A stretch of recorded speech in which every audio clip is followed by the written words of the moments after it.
Hello, everybody. Dren608 here. I thought I would go over the latest rules have been published on Board Game Geek for Unconditional Surrender Europe here. This is the Vassal module I will be working to get a counter on, but I'm going to go over some of the changes. Some of them date back a little bit. I don't think I ever did a video about the diplomacy changes. Most everything that's being done here is really to fix a little bit of a hole in the diplomacy sequence that was making an East invaded a little bit too easy. So I'm going to go over a few things, and we'll just see if I cover everything. And if there's something I missed, please leave comments in the video comment section. This will be linked up on Board Game Geek as well when I get it published, so be aware of that. If you do like what I'm doing, you can join my channel. It's called Dren608. I've been doing a lot of Dren608 Plays videos, dealing with other games in the universe. This was the game that started me on my YouTube career, so to speak, when I did some playthroughs of this to try and show how everything worked. And I've gotten many comments that thanking me for showing them the mechanics and some of the tricks. Robert Bracey has done a series of like very specific things about like supply traps and the odds of the combat table. I'm not going to go over that kind of stuff. He does a much better job of it than I do, and I really think you should probably take a look at him. This is just the historical setup. I'm not really going to be doing anything specific with it. I just wanted to make you aware of some things. Um, One of the diplomacy things that I personally um, advocated for, and then was finally adopted, was that when Germany gets a political success, um, right now, if Britain gets a political success, if they share a body of water with one of their active countries, like Egypt has a shares a body of water 25 here. What is it? Alt. This body of water is adjacent to this thing and to Crete. So if the British were to pull a political success, they could place a pro marker there. Okay, that's been in the rules forever because hey, the British rule the waves, right? So it kind of made sense. They could get away with stuff like that. Uh, Same thing applied with like um, uh, they don't share one up there. Okay, so what I've advocated for and thought should have been allowable was that Germany, pretty much at the beginning of World War II, Germany kind of ruled the Baltic in here. Now, my original thing was uh, just for 12 and 13, but then we thought about Finland, so we added this. And what the rule says is that when Germany is applying a political success, it says that you have to be adjacent to an active country. You know, an active Axis country has to be adjacent to there for you to place a pro marker or to do things like that. What they did is they said if you share a C zone with Germany, which is 13, 12, and 14 because of Königsberg here, you share a C zone, you can place a pro marker in those countries that are on that C zone.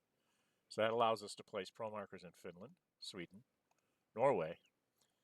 Lithuania is already on a border with East Prussia, so that was always available. And it also is going to add Latvia and Estonia. So if you pull a pro marker out of the diplomacy cup, where's our diplomacy cup? Oh, of course. Oh, we'll talk about political failures in a minute. Political success. There we go. Let's leave these out here.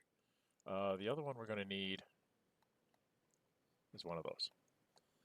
Okay, these are no events are still no events. They don't change. These are the three that have a little bit of changes now. So a political success now is you may place a pro marker in a country that's adjacent to your active country or active ally, an active country in your faction. you can place a pro marker in a country that's a neutral country that's adjacent to it. So like in the case of Germany, if we didn't do anything, I could place it in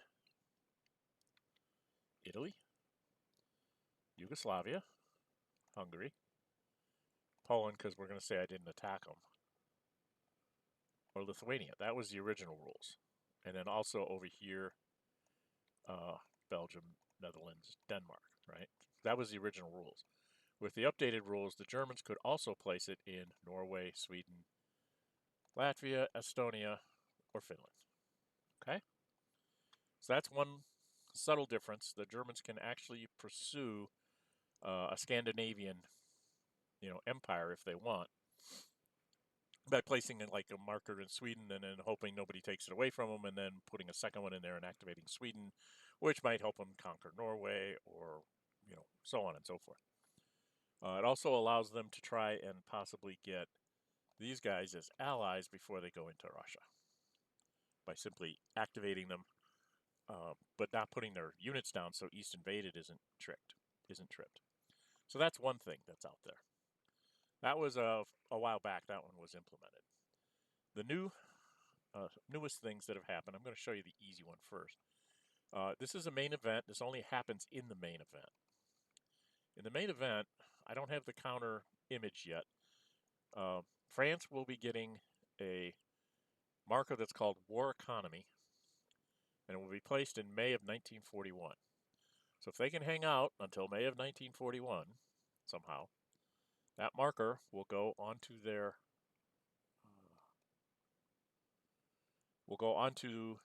uh,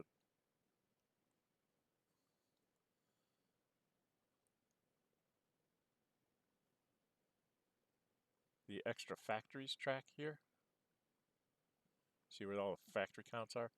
The extra factories track that counter will go on the 2 point. So they'll get 4 more production points starting in May of 1941.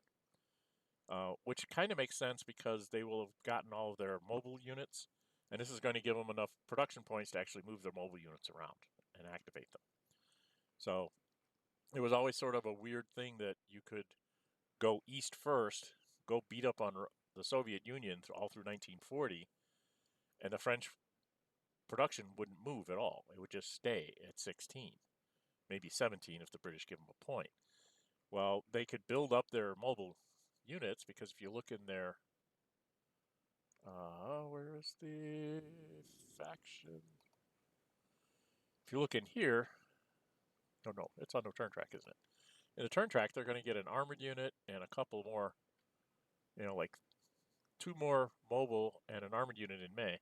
So they're going to have 3 mobile units come 1941 when the Germans would be coming after them after they'd beaten up the Russians in 1940.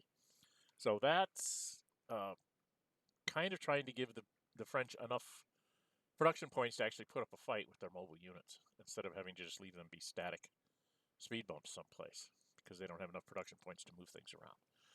And that, I think, is a good thing. It makes it more urgent for the Germans. If they're going to go east first, they almost have to take Russia out in 1940. Otherwise, the French are going to become far too mobile and could actually start doing things to them once the whatever the marker is called. What is that marker called? The policy evaluation marker. Once that gets taken off, sometime if you go into Russia in 1940, you could get it flipped over here in 1941, and then you would have to. The French wouldn't be able to do much because they wouldn't have the production points to move their units to try and distract the Germans from doing things in Russia. So the Germans have to be much quicker when they're doing that.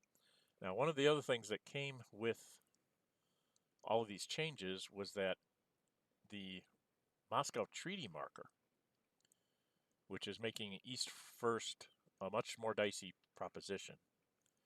But the Moscow Treaty marker, what it would do is when you take out the Soviet Union, if the policy marker is on the track here somewhere, like in July or June or something, the Moscow Treaty ends 6 turns after that marker's placement.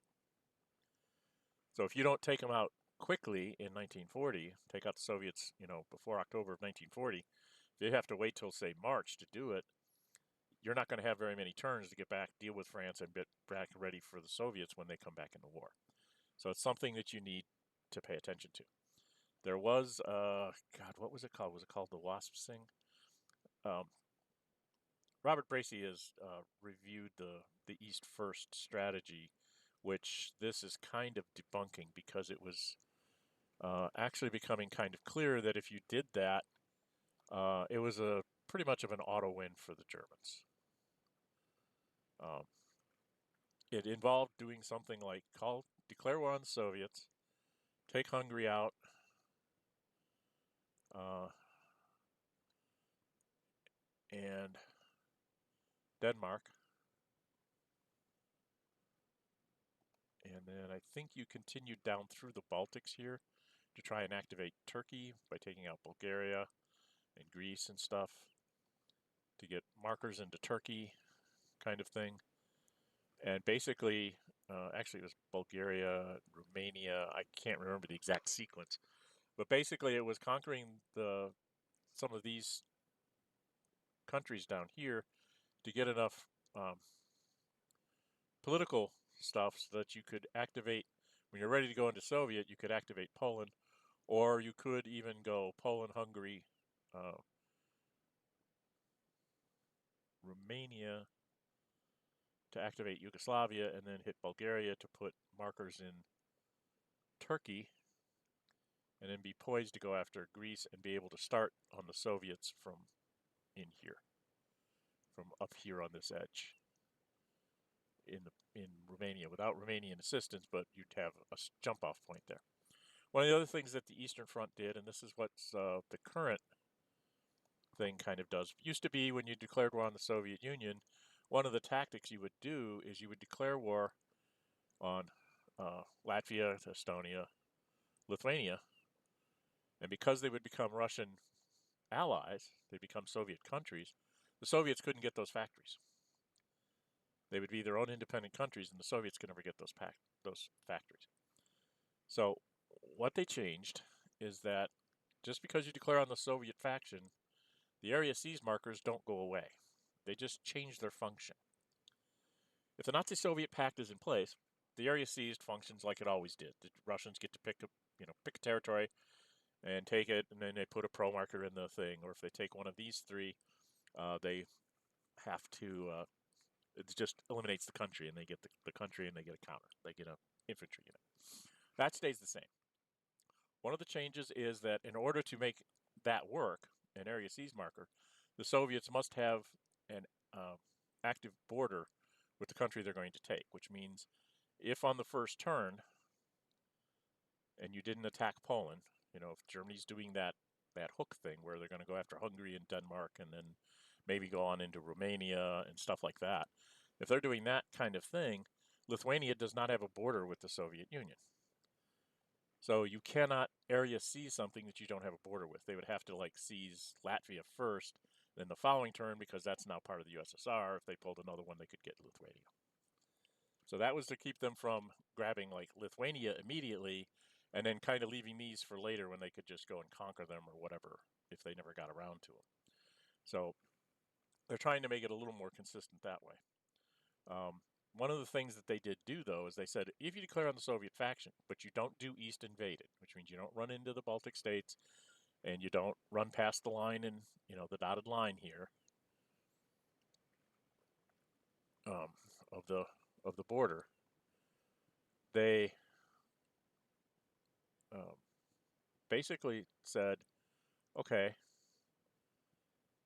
the area seized markers are still here. If the West or the Germans pull an area seized, because the Soviets are actually the ones at war with Germany, they don't do anything. However, if the Soviets pull an area seized marker, they can still seize areas, which means even if the Germans declared these guys at war and they're active Soviet satellites, they could still area seized like in Estonia or a Latvia and get the factory to go into their count. So this was a way to mitigate the somewhat cheesy tactic of, well, I'll just declare war on all the places that he can get factories, and then he'll be stuck at 9 factories for forever. Be 9 factories plus the Urals plus Lend-Lease. He misses out on on 6 possible factories. This allows the Soviets to possibly pick up 1 or 2 before the Germans actually do an East invaded, which is when the area ceased to exist. So it is not just declaring war on the Soviet Union and then kind of blocking them here. This is going to make the Soviets have a turn or two where they're doing diplomacy where they might be able to still pick up some of these factories. Okay? Now, that's the big change on area seized that you need to pay attention to. That and the fact that the Germans can now, based on this being part of Germany, they can place markers up here with political successes. It will make a difference, like say if they put a political success in Riga and they run in and conquer Lithuania and then place another marker in Latvia, then it suddenly becomes German, so then they could run like all the way to around the corner or something and maybe outflank the Soviets or something like that.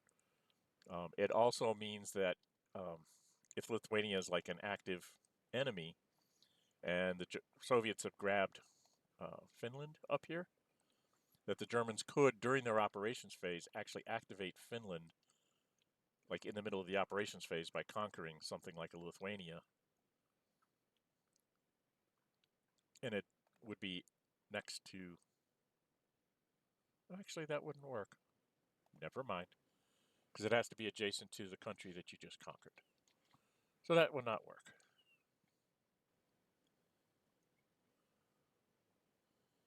It has to be adjacent to the country you conquered and adjacent to an active.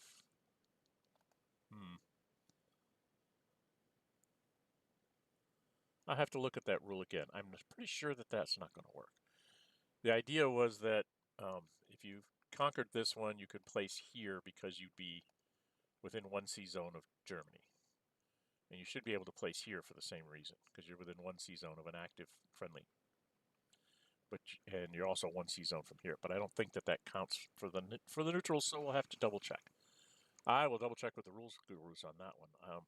But the idea was that Germany gets a little more flexibility on trying to play around in the Baltic early on in the war. So if they want to try to go for a Scandinavian sweep, and get like Sweden on board and maybe activate Finland early before the Soviets grab Vyborg, it kind of incentivized the Russians to go a little bit earlier towards grabbing that Finnish borderlands to keep the Germans from activating it and taking it away from them. They'd have to actually go conquer Finland to get it. So that's a little bit of the changes there. The biggest change, I think, was where you place the Moscow Treaty marker to be possibly ending. If you're going in Russia, if you're going east first, you gotta basically go east first in a big way. You really need to take them out right away because you're not going to get a huge amount of time before you have to face them again. Okay? All right.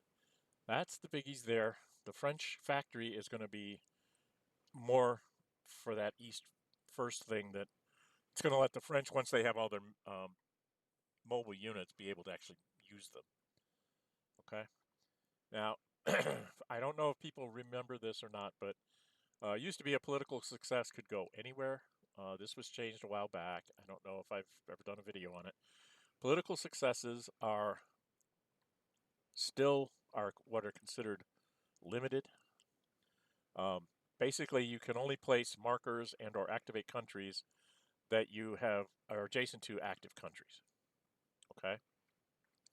So if you conquer Poland, let's say, and you place a marker in Lithuania, for lack of a better place to put it, and then you go into and conquer Hungary the next turn, you place one in Yugoslavia. You can't place one in Romania because the determination of when you can place markers is after the conquest phase here. So the Soviet Union would have already taken this chunk of land and you couldn't place it in Romania. That used to be the thing. You would conquer Poland, place one in Romania, and hope in the next diplomacy phase that you pulled a political success and just play it there and boom, you got them before the Soviets can grab Bessarabia. Now, what happens is the Germans have to have an active country adjacent to Romania to place another marker. So they can't do that. And also, you can't place the initial marker in Romania because this ceding of territory happens before you place markers. So now the route that usually goes is you take on Hungary and then place a marker in Yugoslavia, try to activate Yugoslavia, and then try to activate Romania. That kind of circle route. You could activate Hungary first if you wanted to place the marker from Poland there, and hope you pull one and get Hungary activated. Then you can try to activate Romania that way, which is the historic way that it was done. Most players won't do it that way because Hungary's too easy to take out, and then gives you extra pluses to an extra marker to possibly get Yugoslavia. And by all objective accounts, Yugoslavia is more beneficial than Romania because it has it's further away from the front, so it's not as threatened by the Soviet Union. And if the Soviet Union grabs Bessarabia, Romania only has one production point, and the Yugoslavs always have two. At least until the West decides to invade them and conquer them or something stupid like that. But so objectively, most people want to go get Yugoslavia. Romania is nice for a jump-off point, but it's not necessary. You can just conquer it to get the same jump-off point if you need to. Anyway, that's that. Political failures are still what they call unrestricted successes now, which means you just do whatever anywhere on the map. You either put down a marker in a neutral country or you take a marker off from a neutral country. No adjacency rules or anything like that. The other big changes in the diplomacy world are, let's see, can I make this map a little bigger? Yeah. So the other big thing in the diplomacy world is that it now takes 3 successes to get Italy, Spain, and Turkey. And this pretty much does away with the cuckoo strategy, which was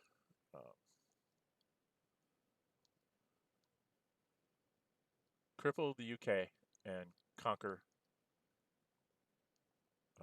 the Soviet Union, the USSR. And what you would do in that is you would do kind of standard. You take Poland, you take Hungary, placing markers. You would work your way down, possibly taking out Bulgaria to get a marker in Turkey. It only took 2 markers to get Italy, so you tried to get Italy in. That's what you spent most of your political capital on, was in here.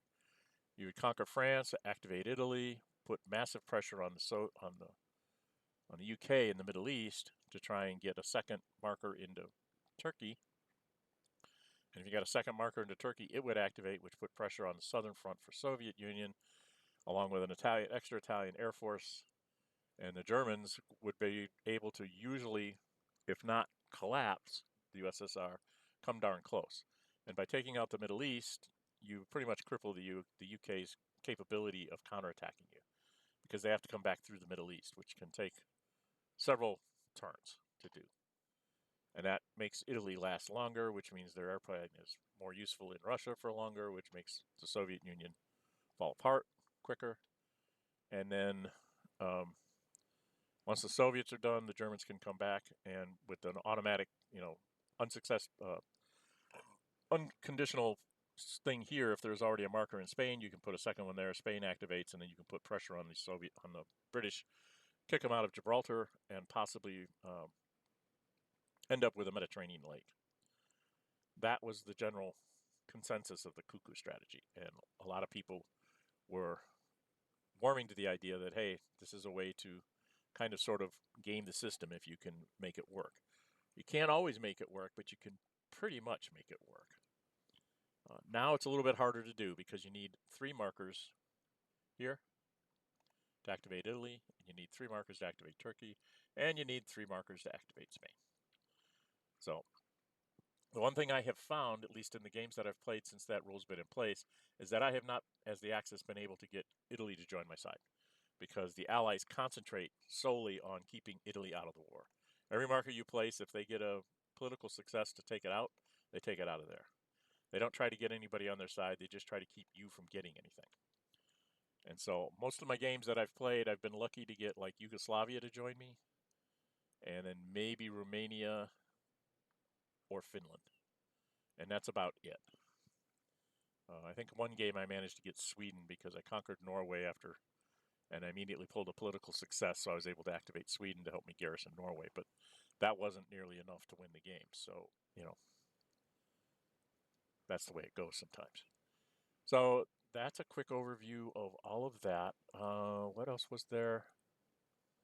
I think that covers all the diplomacy stuff. The other things to remember is that now on the card, um, the shock armies, the Air Force, the tank marker, all of that used to be like fixed on the turn track, used to be just sitting here in 1941 when you would get all that. That now bases off when you do East Invaded. So again, if you do that East Invaded early, I had one opponent that uh, didn't remember that, and he wasn't going to invade me till summer of 1940 anyway, but he activated Poland like January of 1940. I mean, he got the political success to do it, so he activated it. That triggered East Invaded, which by the time he came, I had shock armies able to be near the front line and an extra airplane in the middle of the summer that he was not prepared for. So um, it gave me enough oomph to slow him down and delay him from being able to conquer me in 1940, which then brought the West in on the other side, and things went very poorly for the Axis after that. So keep that in mind. If you're going to go east first, you got to be careful on how you do it. I personally don't like not conquering Poland because there's a factory here, and a factory here that goes for 4 or 5 years, at least 4 years probably. Sometime in 1944, you might lose it. Late 1944, if the Russians are doing well. Uh, that's like 12 times 4 is 48 times 2. That's 96 production points that you're giving up on to give 1 production point for that 48 production points to the Poles. You might need the Poles in order to pull off an East first these days, so it might be required that you give it up. But in general, you don't want to give up that much production, at least from my standpoint. Things haven't changed much in France. The war is kind of the same in France. There's a little bit of a stagnation here at the beginning. Sooner or later, the Germans break through and just overrun it. The question for the French is always, can I hold out, for as long as possible to keep German designs elsewhere, in the Baltics or whatever, at bay. So, I know I must be missing something, but I can't think of what it is. The big changes here are the diplomacy changes. That's the things that have been implemented, and the fact that the French are going to get an extra 2 factories if they last until May of 41. And if they're lasting that long, either you had a failed East Front or something else terribly went wrong, and you're probably supposed to be having a really bad time as the Axis because other things are going wrong in your war effort. Okay. All right. I think that's all the major changes I can think of. Most of them involve diplomacy. Germany gets a little more flexibility on the countries they can try to activate by being able to go up to the Scandinavian countries. The Soviets get a little bit longer chance to try and annex a few more territories before they actually get attacked with an East invaded. Just if you go declare war on Soviets and then start doing silly things, like going through the Baltics and stuff like that to try and um, grab all the stuff that you can grab before having to face the West and stuff. That's another reason to go east first is you can go take Norway, and the British can't just go land there because it's an enemy country and they're not allowed to land in a Soviet country. So the Germans can consolidate themselves in Norway. And if you're going for a Swedish bloc, you could possibly get Sweden in and conquer Hungary, grab Yugoslavia, maybe conquer Romania, and then, with all of those conquests and enough production pro markers in the cup, then you can activate Poland and then start your eastward advance early in 1940. So anyway, that's sort of a general overview of some of the changes that I've seen. Remember that the Vassal module here does not enforce the rules. It's up to you to make sure that you're counting right and that your opponent isn't moving too far and stuff like that. All of the bells and whistles are still here. I will be adding a counter when I can get an image for the French factory to this setup. And yeah, just take a quick look at the rules. The major changes are all highlighted in blue from the original second edition rule book, so you can see what they've changed. Most of the changes have come in the way of diplomacy and uh, activating countries kind of thing. So it's something to be aware of.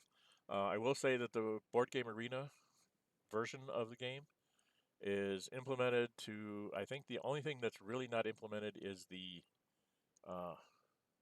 combat commitment. There is no will commit or not commit. You basically get a box that says, here's all the stuff you could commit, and you make your decision before knowing what your opponent's going to decide, which makes it um,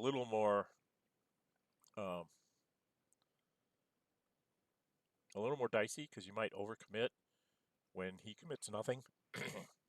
Whereas if you were doing it this way, you would say, I'm committing. He'd say, I'm not committing.